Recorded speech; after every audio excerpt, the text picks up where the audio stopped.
사람은 자신이 무엇을 성취하거나 기념될 일이 있을 때 흔적을 남기려고 합니다. 요즘은 어린아이만 가져도 뱃속 태아 사진까지 찍습니다. 그리고 만삭된 그 모습까지 스튜디오 가서 찍어서 기념에 남기는 유별난 사람도 있습니다. 근데 요새 유별난 게 아니고 그냥 그게 보편적으로 그렇게 되는 것 같아요. 우리 때만 해도 백일 사진이나 돌 사진 정도, 그 정도만 기념으로 찍어서 보관했는데 지금은 영상 시대가 되다 보니 상상을 초월하고 있습니다. 외국 여행을 가도 온통 사진을 찍어서 자신이 그곳에 갔다 왔다는 흔적을 남기려고 합니다. 또 상을 받게 되어도 행사의 모든 자료를 비디오나 사진으로 찍어서 남기려고 합니다. 또 그곳에서만 구할 수 있는 기념품이 있으면 간직하게 됩니다. 그러한 사람의 본성은 과거에도 있었습니다. 과거에는 기념될 일이 있을 때 돌을 사용했습니다. 우리 조상들도 보면 돌탑을 쌓아 기념물로 세웠습니다. 과거 우주 비행사들도 달에 착륙해서 기념으로 가지고 온 것이 돌입니다. 동독과 서독이 통일되어 베를린 장벽이 무너질 때 그곳에 다녀온 사람들도 그 장벽 돌을 가지고 와서 자신이 그곳에 다녀온 것을 역사적인 기념물로 남겼습니다. 세계를 다녀보면 각 나라마다 역사적 사건을 기념하기 위해서 광장을 만들고 그 중심에 서 있던 인물을 굴이나 돌로 조각해서 기념물을 세워서 기념하도록 한 것을 보게 됩니다. 하나님도 그와 비슷한 일을 하게 하셨습니다. 오늘의 본문에 보면 이스라엘 백성들이 출애굽하여 하나님이 약속하신 땅 가나안을 눈앞에 두면서 요단강을 성공적으로 건너는 모습을 기념하는 사건이 있었습니다. 이 사건은 이스라엘 백성들과 여호수아에게는 참으로 의미 있는 사건이었습니다. 왜냐하면 요단강을 건너는 순간 이스라엘 백성은 40년 광야 생활의 종지부를 짓고 가나안에 정착하게 되는 역사적 순간이기 때문입니다. 그러한 역사적 순간을 그냥 넘길 수 없어서 세우게 되는 것이 하나님이 세우신 기념물입니다. 그 기념물은 성경에 표기된 대로 12돌에 세웠습니다. 우리 교회도 올해 대표적인 기념이 될 일이 있습니다. 좀 울리는 것 같아요. 방송실.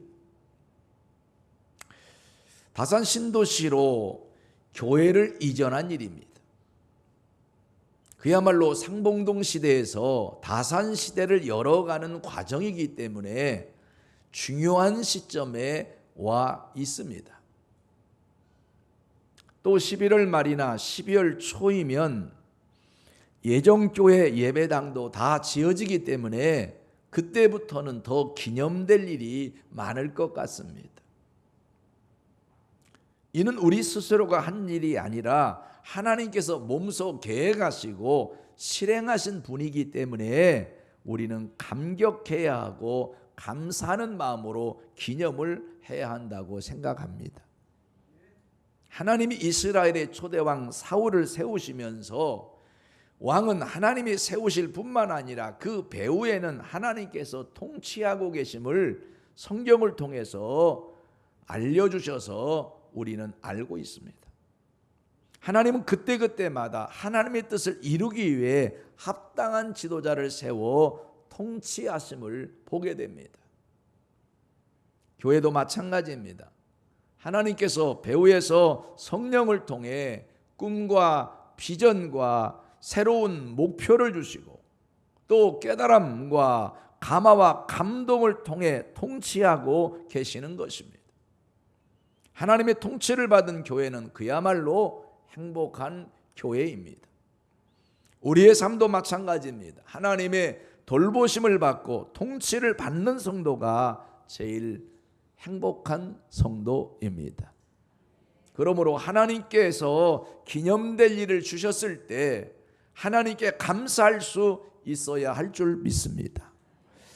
자녀들이 원하는 대학에 진학을 했다거나 취업하기를 그토록 원했는데 원하는 직장에 취업을 했다거나 또 결혼을 했다거나 하나님께서 새 생명을 출산케 하셨다거나 새로운 가족이 생겼다거나 처음으로 예수님을 만나 세례를 받았다거나 또 그토록 고통스러운 질병에서 고침을 받았다거나 고민하고 걱정했던 문제가 해결되었다거나 이것 좀 빨리 팔리게 해주세요 라고 기도했던 동산이나 부동산이 팔렸다거나 그토록 원했던 집을 장만했다거나 하나님의 기적을 체험했다거나 여러 가지가 있을 것입니다. 그럴 때 우리는 어떤 방법으로 무엇을 기념해야 하는지를 살펴보며 은혜 받기를 원합니다. 첫째로 하나님이 우리 가정에 역사하신 위대함을 우리 마음의 신비에 새겨서 기념해야 합니다. 따라합시다. 마음의 신비에 새기자. 그래서 잊지 않고 기억하며 기념하며 사는 자가 되어야 하는 것이었습니다. 하나님께서 나의 삶에 역사하신 위대함, 하나님 우리 자녀에게 역사하신 하나님의 그 위대함을 내 마음의 신비에 새겨 기념하고 기억하고 사는 자가 되어야 하는 것입니다.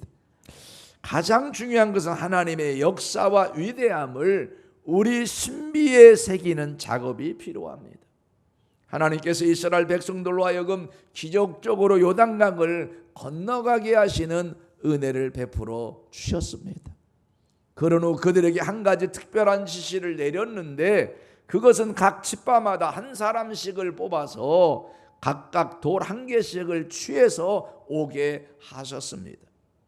그리고 그 돌들로 요단강을 통과하던 지점, 다시 말하면 이스라엘 백성들이 요단강을 마른 땅처럼 건널 때 제사장들이 여호와의 궤를 들고 서 있던 그곳에 돌 12를 세우게 하셨습니다. 어떻게 보면 기념탑을 세워서 후대에 이곳을 찾는 모든 사람들도 볼 수 있게 하신 것입니다. 그 내용이 여호수아 4장 1절로 9절에 기록되어 있는데 함께 읽어보기 원합니다. 읽으십시다. 그 모든 백성이 요단을 건너기를 마침에 여호와께서 여호수아에게 말씀하여 이르시되 백성의 각 지파에 한 사람씩 12사람을 택하고 그들에게 명령하여 이르기를 요단 가운데 제사장들의 발이 굳게 선 그곳에서 돌 12를 택하여 그것을 가져다가 오늘 밤 너희가 유숙할 그곳에 두게 하라 하시니라.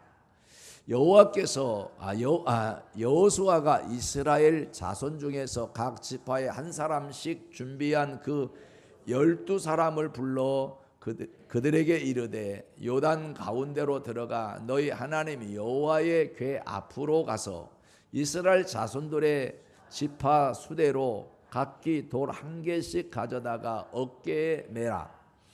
이것이 너희 중에 표징이 되리라. 후일에 너희의 자손들이 물어 이르되 이 돌들은 무슨 뜻이냐 하거든 그들에게 이르기를 요단물이 여호와의 언약궤 앞에서 끊어졌나니 곧 언약궤가 요단을 건널 때에 요단물이 끊어졌으므로 이 돌들이 이스라엘 자손에게 영원히 기념이 되리라 하라 하니라. 이스라엘 자손들이 여호수아가 명령한 대로 행하되 여호와께서 여호수아에게 이르신 대로 이스라엘 자손의 자손들의 지파의 수를 따라 요단 가운데에서 돌 12를 택하여 자기들이 유숙할 곳으로 가져다가 거기에 두었더라. 여호수아가 또 요단 가운데 곧 언약궤를 맨 제사장들의 발이 선 곳에 돌 12를 세웠더니 오늘까지 거기에 있더라고 했습니다. 사랑하는 성도 여러분, 하나님은 왜 요단강이 갈라진 지점, 제사장이 언약궤를 메고 서 있던 그곳에 기념물을 세우게 하셨을까요? 그 이유가 6절에 기록되어 있는데 이것이 너희에게 표징이 되리라고 말씀하셨습니다. 그리고 7절에는 이 돌들이 이스라엘 자손에게 영원한 기념이 되리라고 말씀하셨습니다. 다시 말해서 하나님께서 세우신 12돌은 그냥 기념으로만 세우신 것이 아니라 후대에도 기억되는 표징이 된다는 의미입니다. 사실 이스라엘 백성들은 역사를 굉장히 중요시했습니다. 그들의 자랑이 되는 요단강 기념비뿐만 아니라 유대인들이 학살당한 민족적인 치욕의 현장까지도 다 보존하고 있습니다. 이런 곳에 어린 학생들까지도 관람하게 하면서 역사인식을 바르게 하게 하고 앞으로는 그런 치욕적인 일을 당하지 않게 하기 위해서 철저히 교육을 합니다. 왜 이런 치욕적인 일을 당하게 됐는지에 대해서도 그들이 알게 하여 그들로 다시는 그런 치욕적인 역사를 반복하지 않도록 강한 민족이 되게 하는 그런 교육을 해왔습니다. 역사적으로 요단강이 갈라진 사건은 이스라엘 백성에게는 처음 있는 일은 아닙니다. 과거 애굽에서 홍해를 건널 때 그때도 하나님은 사면초가에 있던 이스라엘 백성들을 살리기 위해서 홍해를 육지같이 갈라지게 해서 마른 땅처럼 건너가게 하셨던 적이 있었습니다. 그런데 요단강이 갈라진 사건은 우리에게 특별한 교훈을 주는 사건입니다. 요단의 물이 여호와의 언약궤 앞에서 끊어졌다는 사실입니다. 다시 말하면 하나님의 말씀 앞에서 문제가 해결되는 기적이 일어난 것입니다. 하나님이 이 사실을 기념비를 세워서 이스라엘 자손 대대로 교훈을 삼기를 원하셨습니다. 하나님이 너희를 위해서 이런 역사를 행하셨다, 이런 위대한 일을 행하셨다는 것을 그 자손들이 계속 알고 기억하며 그 역사를 이루신 하나님 앞에 감사하며 하나님을 경외하는 삶을 살기를 원하셨던 것입니다. 다시 말하면 말씀이 곧 기적을 일으키는 능력인 것을 알기를 원하신 것입니다. 사실 우리 예정교회도 이런 기념비적인 일들이 많이 세워졌었습니다. 지금부터 30년 전 저와 제 아내가 처음 안방에서 예배를 시작한 개척교회가 설립한 지 6년 만에 면목동 사가정역에 있는 건물을 매입하여 입당하기까지도 저로서는 도저히 할 수 없는 일이었습니다. 또 우리 교회가 예배당 건물을 매입한 이후 IMF 경제 위기가 닥쳤는데 그 경제 위기 속에서도 우리가 선교하는 그 선교를 중단하지 않고 계속했던 일이나 또 지난 21년 동안 목회자 가정을 살리기 위해서 회복시키기 위해서 목회자 사모 세미나와 목회자 자녀 세미나를 개최해서 많은 목사님들의 자녀들이 변화를 받고 농어촌 교회와 미자리 교회 사모님들이 힘을 얻은 것, 이것 또한 하나님의 기념비적인 은혜의 역사였습니다. 뿐만 아니라 상봉동 시대를 열어 오늘에 이르게 된 것도 하나님의 위대한 기념비적인 역사입니다. 또 중랑구 어린이 축제를 열어 지역의 많은 가정들에게 기쁨을 선사한 것도 교회로서는 기념비적인 일을 행한 것입니다. 더욱 기적적인 일은 올해 다산 신도시 시제를 열게 하신 일입니다. 원래 계획한 일은 아니었지만 하나님께서 자연스럽게 이루어 가신 일입니다. 그뿐이 아닙니다. 캄보디아 또 필리핀의 제2, 제3의 예정교회를 세우게 하신 것도 그렇고 아프리카 선교에 동참하게 하신 것도 그렇습니다. 하나님께서 너무나 자연스럽게 하나님이 기뻐하는 일에 관심 갖게 하시고 그 일을 하게 하시고 지속하게 하셨습니다. 우리는 우리 예정교회를 사용하시는 이 위대한 하나님의 역사에 감사해서 하나님께 감사의 기념비를 우리의 신비에 새기시기를 주의 이름으로 축원합니다. 왜 신비에 새기느냐? 잊지 않고 기억하려고.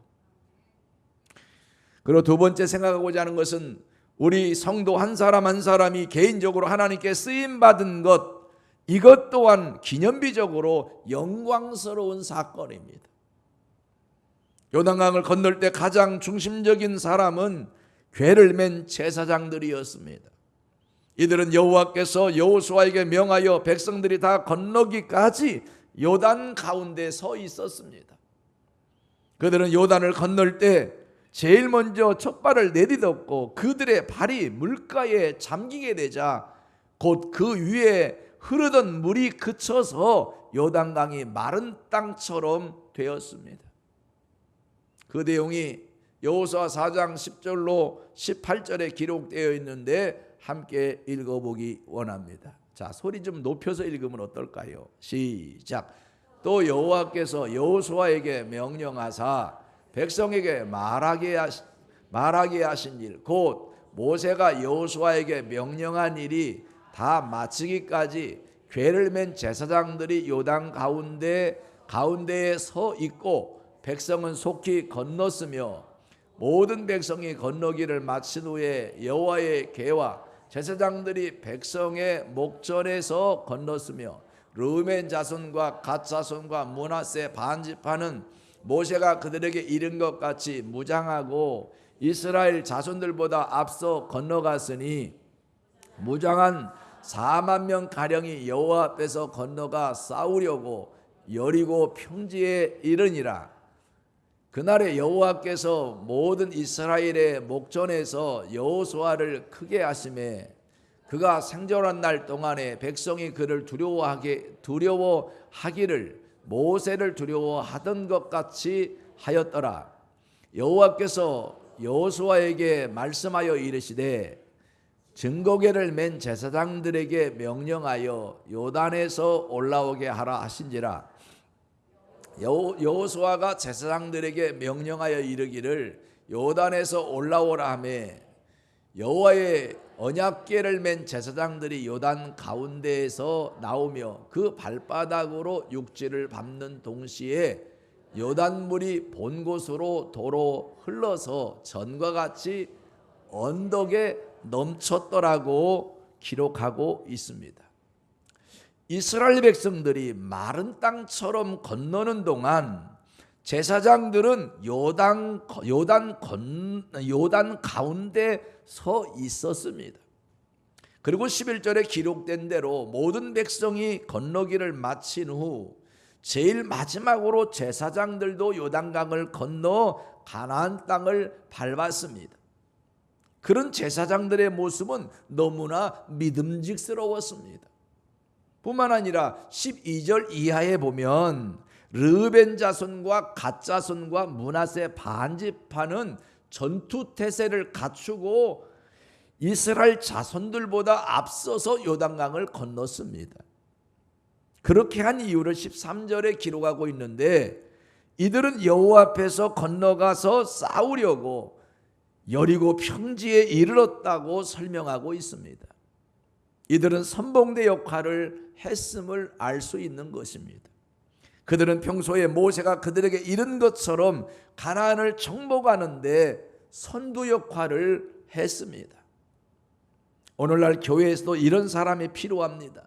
백성들이 안전하게 건너가도록 끝까지 요단 한가운데 서 있었던 제사장도 중요하지만 무슨 일을 하고자 할 때 선봉대 역할을 하는 세지파 같은 일꾼이 꼭 필요합니다. 무슨 일이든지 각자가 감당해야 될 역할이 있습니다. 어떤 일은 교육자들이 해야 할 일이 있는가 하면 교인들이 앞장서서 해야 할 일이 있습니다. 전도하는 일도 그렇고 봉사하는 일도 그렇고 청지기로서 헌신한 일도 그렇습니다. 항상 앞장서 봉사하고 헌신하는 선두주자 역할을 하는 사람이 있어야 하는데 여러분이 그 역할의 주인공이 됐으면 좋겠습니다. 이런 사람은 성경에 보면 이미 기업을 이미 분배받은 사람들입니다. 하나님 기뻐하시는 교회 일에 적극적으로 나서는 사람, 구경꾼이 아닌 일꾼이 우리 교회도 많이 일어나기를 주의 이름으로 소원합니다. 그래서 하나님의 역사 현장의 주인공이 되었으면 좋겠습니다. 우리 예종교회 건축이 인테리어 공사를 진행하고 있습니다. 그래서 이제 교회 곳곳에 필요한 물품이 준비되어야 합니다. 그것을 성물이라고 합니다. 성스러운 물건이다 해서 성물이라고 그래요. 어떤 분은 그럴 거예요. 성물 하는데 성물이 뭔가? 교회 하나님이 거룩하신 분이기 때문에 그래서 거룩한 물건, 그래서 성물 이렇게. 그래서 하나님의 전에 쓰여지는 것은 다 통틀어서 성물이라 이렇게 말을 합니다. 그래서 이제 새롭게 예배당 건축을 하니까 이제 곳곳에 필요한 물품들이 있는데 그 성물들이 준비되어져야 합니다. 여러분 기도하는 가운데 자신이 기도 응답대로 또는 감동대로 여러분이 성물을 하나님 앞에 할 수 있었으면 좋겠습니다. 개인적으로나 가정적으로 기념비적인 일이기 때문인 것입니다. 여러분들의 자녀가 엄마 아빠는 우리 가정은 건축하는 우리 교회를 위해 무엇을 했나요? 라고 물으면 이렇게 기념비적인 일을 했다고 말할 수 있어야 하지 않겠습니까? 교회에 필요한 여러분 하나님의 자녀들이 되시기를 바랍니다. 여러분 우리가 성전 건축을 교회 건축을 위해서 넬리 금식기도 하는 것도 하나님 앞에 굉장히 귀하게 쓰임받는 일이기도 합니다. 여러분 이제 제 생각에는 한 번씩만 더 금식에 동참하면 공사 건축 마무리가 될 것 같아요. 하루씩만 더 금식에 동참하면 말입니다. 아주 느낌도 없이 넉넉 앉아 있는데 좀 마음에 좀 뭔가 좀 느낌이 좀 왔으면 좋겠어. 할렐루야. 어젯밤에 잠 못 잘 고민거리가 있었어요? 사랑하는 여러분, 교회에서 제일 구제불능인 사람들이 누구인지 아십니까? 신앙의 경륜은 있고 교회에 봉사할 일은 많이 있는데 뒷짐지고 다니는 사람 아닙니까? 자기는 봉사도 안 하면서 누가 나서서 열심히 하고자 하면 격려하고 칭찬하는 것이 마땅함에도 불구하고 괜히 찬물을 끼얹는 사람, 그런 사람 되면 안 되지 않을까요? 나도 옛날에 다 해봤다 이런 식으로 타성에 젖어 신앙생활한 그런 사람도 되면 안 되지 않을까요? 어떤 목사님은 이런 사람을 닭에 비유해서 알도 못 낳으면서 휘젓고 다니며 알 낳는 닭들로 하여금 눈치를 보게 하는 묵은 닭이라고 말을 하더라고요. 묵은 닭이라고 말한 건 좋게 말한 거고 폐계 이렇게 말하더라고. 우리 예전교회는 이런 사람이 하나도 없는 줄로 믿습니다.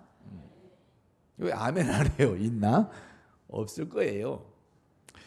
우리 예전교회는 언제 교회 왔든지 받은 은혜에 감사해서, 깨닫게 해주신 은혜에 감사해서 봉사와 헌신과 충성자라는 사람이나 열심히 일하는 사람이 있으면 귀한 일꾼 보내주셨다고 기뻐하고 하나님께 감사하며 그들에게는 칭찬과 격려하는 사람들이 되었으면 좋겠습니다. 할렐루야. 자기도 못하면서 남 하는 꼴 못 봐가지고 골로온 돌이 박힌 돌 패낸다고 어서 왔는데 저렇게 막 그러면 안 되는 거예요. 그래서 모두를 기뻐해야 돼요.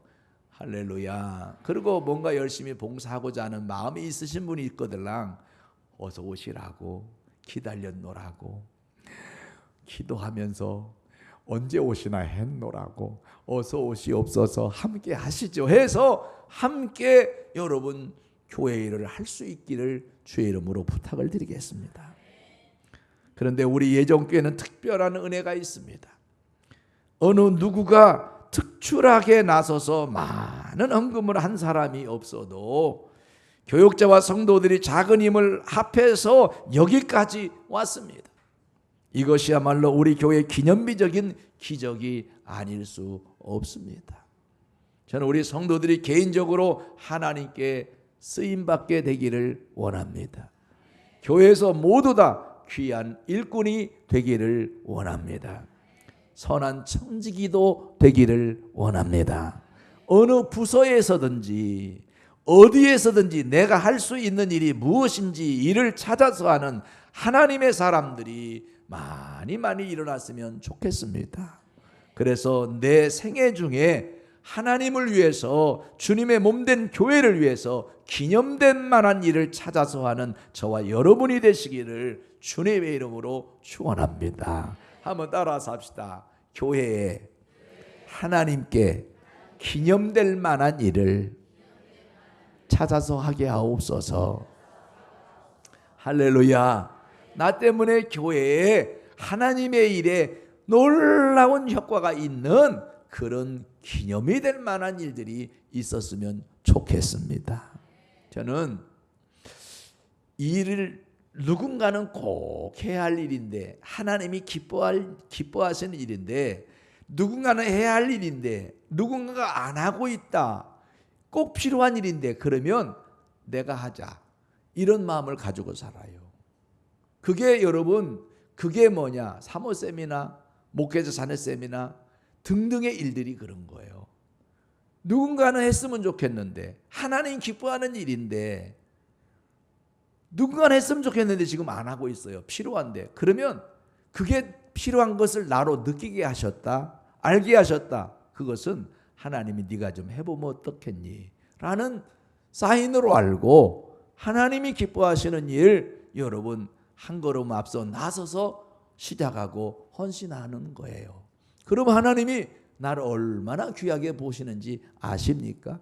나중에 여러분 함께하는 것도 여러분 필요하겠지만 그러나 앞장서 봉사하고 헌신하고 충성하는 그런 분들이 더 기념이 될 만한 일을 한 것임을 기억하시고 여러분 먼저 나서서 주님 기뻐하는 일에 기념될 만한 일에 쓰임받게 되기를 주의 이름으로 축복합니다.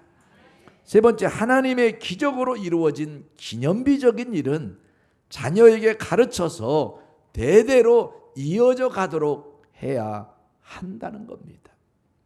이스라엘 백성이 요단강을 건넌 후 가나안 동편 길갈에 진을 치게 되었습니다. 그곳에서 여호수아는 요단강에서 가지고 온 12돌을 그곳에 세워서 하나님의 기념탑을 만들었습니다. 그 기념탑에는 특별한 목적이 있었습니다. 여호수아는 12돌을 길갈에 세우는 이유를 이렇게 설명했습니다. 너희는 자손에게 알게 하여 이르기를 이스라엘이 마른 땅을 밟고 이 요단을 건넜음을 이야기해 주기 위해서라고 했습니다. 여러분들이 생각할 때 굳이 기념비를 왜 세워야 하는가라고 생각할지 모르지만 시대가 바뀌면 기념물이 없다면 전혀 상황이 달라질 수 있습니다. 예를 들어 오늘날 대한민국 신세대들만 해도 6.25 한국 전쟁이라든지 인천 상륙 작전이라든지 간첩이라든지 공산당 만행을 말하면 전혀 생소해야 합니다. 아무리 우리가 역사를 말해도 낯설어 합니다. 그리고 60여 년 전의 역사를 지금의 잣대로 들이대면서 역사를 왜곡합니다. 그러나 그 현장에 가서 세워진 기념물을 보면 생각을 거슬러 시간 여행을 하며 바른 역사 인식을 갖게 되는 것입니다. 여러분 독립기념관에 가서 독립기념관을 쭉 살펴보면 일제가 한국에 어떻게 가혹한 행동을 했는지 그걸 알게 되는 거예요. 그럼 왜 우리가 일제에 이렇게 압제를 당하게 되었는가? 그 원인을 생각하면서 아하, 당리당략에 의해서 정치하면 안 되겠구나. 자기의 권세를 위해서 나라의 위급함을 외면해서 안 되겠구나. 그런 걸 깨닫게 되는 거 아니겠어요? 하나님은 세월이 흘러도 하나님의 역사를 왜곡시키지 못하게 하기 위해서 기념물을 남기게 하셨습니다. 그리고 자손 대대에 가르쳐 하나님의 위대한 역사를 기억하게 하셨습니다. 뿐만 아니라 우리 가운데 역사하신 그 하나님을 경외하도록, 그 하나님을 높이며 그 하나님을 섬기도록 하셨습니다. 그 내용이 19절로 24절에 기록되어 있는데 함께 읽어보겠습니다. 읽으십시다. 첫째 달 시작. 첫째 달 10일에 백성이 요단에서 올라와 여리고 동쪽 경계 길갈에 진침해 여호수아가 요단에서 가져온 그 12돌을 길갈에 세우고 이스라엘 자손들에게 말하여 이르되 후일에 너희의 자손들이 그들의 아버지에게 묻기를 이 돌들은 무슨 뜻이니까 하거든 너희는 너희의 자손들에게 알게 하여 이르기를 이스라엘이 마른 땅을 밟고 요단을 건넜음이라. 너희의 하나님 여호와께서 요단물을 너희 앞에서 마르게 하사 너희를 건너게 하신 것이 너희의 하나님 여호와께서 우리 앞에 홍해를 말리시고 우리를 건너게 하심과 같았나니 이는 땅의 모든 백성에게 여호와의 손이 강하게 하신 것을 알게 하며 너희가 너희의 하나님 여호와를 항상 경외하게 하려 하심이라 하라고 했습니다. 오늘 설교 굉장히 중요한 설교하는 거예요, 여러분. 여러분, 문화재가 민족의 문화유산이 되는 것처럼 신앙의 기념탑 또한 영적인 신앙의 유산이 됩니다. 이처럼 하나님의 자녀들은 자손 대대로 이 문화를 이어가야 한다는 것입니다. 세상이 아무리 변해도 하나님 말씀은 1.1획도 변함이 없으시기 때문에 그렇습니다. 그러므로 우리는 하나님의 자녀로서 확신을 심어주고 하나님의 자녀가 반드시 실천해야 하는 신앙인의 문화를 가르쳐 주어야 하고 신앙인으로서 좋은 전통을 세워갈 수 있도록 여러분 신앙인은 어떻게 살아야 하는지 그 전통을 자녀들에게 몸소 가르쳐 주어야 합니다. 행동으로 말로 가르쳐야 합니다. 그것이 주일 성수하여 예배를 하나님 앞에 온전히 드리는 일이고 11조를 온전히 드리고 새벽기도와 전도하는 일인 줄로 합니다. 이것은 신앙인들에게 있어서 기념비적인 일인 것입니다. 여러분 주일 성수하여 예배를 드리는 것과 온전한 11조를 힘써 드리는 것과 새벽기도하는 것과 전도하는 것과 변함없이 충성하는 것, 이러한 신앙생활은 신앙인으로서 성숙한 삶의 모습입니다. 예수님의 재림 때까지 어떤 환경에서든지 반드시 지켜야 하는 구원받은 신앙인의 의무 조항이고 의무 사항입니다. 이것은 세상 사람들과 비교해서 지켜도 되고 안 지켜도 되는 것처럼 말해서는 안 되는 것입니다. 대대로 가르치고 훈계해야 합니다. 자녀들의 신앙교육은 목사나 주일학교 교사만이 하는 것이 아니라 부모가 삶으로 보여주어야 하는 것입니다. 저희 어머니는 2008년에 천국 가셨으니까요. 87세에 천국 가셨으니까 지금 살아계시다면 97세입니다. 저는 어머니로부터 신앙적인 교육을 참 잘 받았다 생각합니다. 경제적으로 나에게 도움을 주지는 못했지만 신앙교육이 철저하셔서 주일 성수 생명처럼 여기도록 주일 성수 하면서 예배에 철저하도록 가르치셨어요.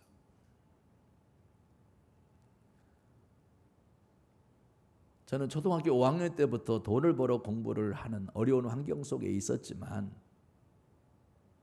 그래서 5학년 때 신문을 돌리고 그랬어요. 그러면 수금을 하려고 하면 평일날은 일하느라고 집을 비운 분들이 많아서 수금을 하러 가려고 그러면 그분들이 쉬는 날 가야 되는데 그날이 주일날인 거예요. 근데 어머니는 주일날 수금하러 가는 것도 안 된다는 거예요. 온전히 하나님 앞에 드려야 되는 날이지 돈 버는 날이 아니라는 거예요. 그래서 늦은 밤에, 토요일 늦은 밤에, 어떤 때는 새벽 일찍 출근하기 전 시간에 방문하겠다고 메모지를 남기고, 그리고 늦은 밤에 가서 수금을 하고 했어요. 주일 성수를 위해서. 초등학교를 졸업하고 중학교에 들어가니까 이제 작년 예배도 드리는 신앙인이 됐으면 좋겠다라고 말씀하셨는데 몹시도 불편했어요. 부담스러우니까. 학생 예배만 드리면 되지 뭐 이렇게 어린 학생에게 작년 예배도 드리라고 하나, 그런 생각이 들었어요. 그런데 엄마 말 듣는 게 좋아. 전도사님 설교에 은혜 받는 것도 필요하지만 담임 목사님 설교가 좀 어려워도 그래도 작년 예배에 참석해서 은혜 받는 것도 중요하니까 엄마가 하자는 대로 하자. 그래서 거절하면 내 인생이 고달퍼서 순종하는 게 나아서 주일날 작년 예배도 함께 중학생 때부터 드렸어요. 그런데 작년 예배 드리는 가운데 설교가 때로는 어렵게 느껴지고 예배 분위기가 나의 세대에는 안 맞는 것 같은데, 그래도 예배 드리는 가운데 적응이 되고 맞춰져 가고 말씀에 은혜 받게 되고 신앙이 좋아지게 되더라는 거죠. 여러분, 작년 예배 드리던 학생들은요, 교회를 잘 안 떠나요.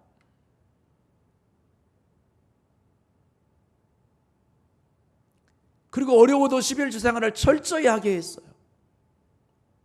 어머니가 주는 용돈에서 11조도 아니고 내가 버는 돈인데 거기서 11조도 철저히. 어려울수록 더 하나님 말씀을 지켜야 하나님 기뻐하셔서 복을 주지 않을까 말씀하시는데 그 말이 맞더라고요. 순종했어요. 부흥회를 하면 너도 은혜 받아야지.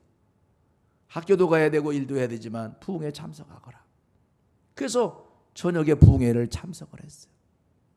교회에서 특별 새벽기도 하면 특별 새벽기도도 참석을 했어요. 여러분, 그 신앙적으로 어떻게 살아야지 되는 거에 대해서는 절대로 양보하지 않으셨어요. 그래서 순종해서 신앙생활을 하는 가운데 은혜 받고, 여러분, 하나님이 기뻐하는 주의 종이 되고 싶은 그런 또 꿈도 주셔서 이렇게 주의 종이 돼서 살게 됐습니다. 사랑하는 여러분, 저는 어머니 생각하면 늘 기도하시던 모습이 생각나요.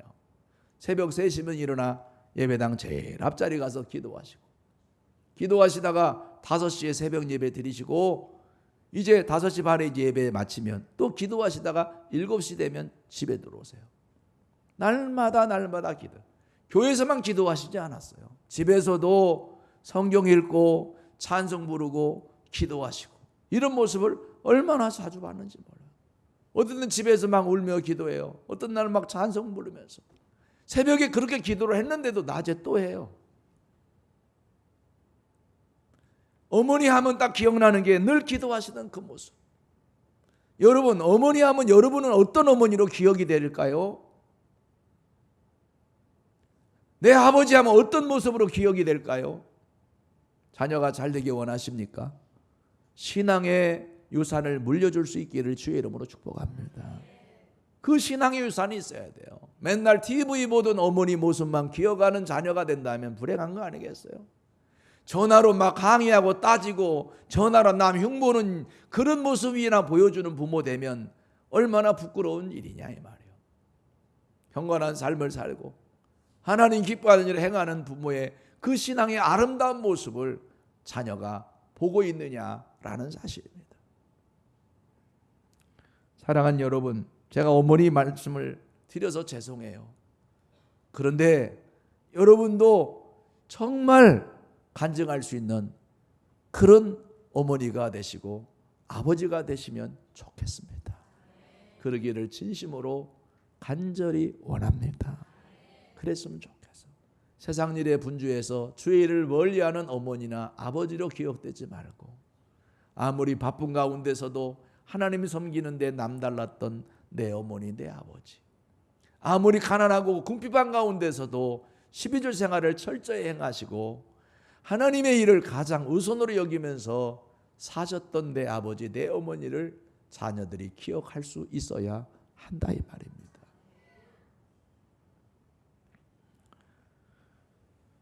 길갈에 세워진 12돌처럼 여러분의 가정에도 하나님의 역사가 대대로 기념비로 전해져 내려와야 되지 않겠습니까?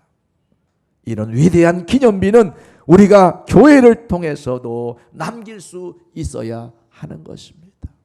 내 어머니가 교회에 아름다운 기념될 만한 일을 한 흔적이 있어야 되지 않을까요?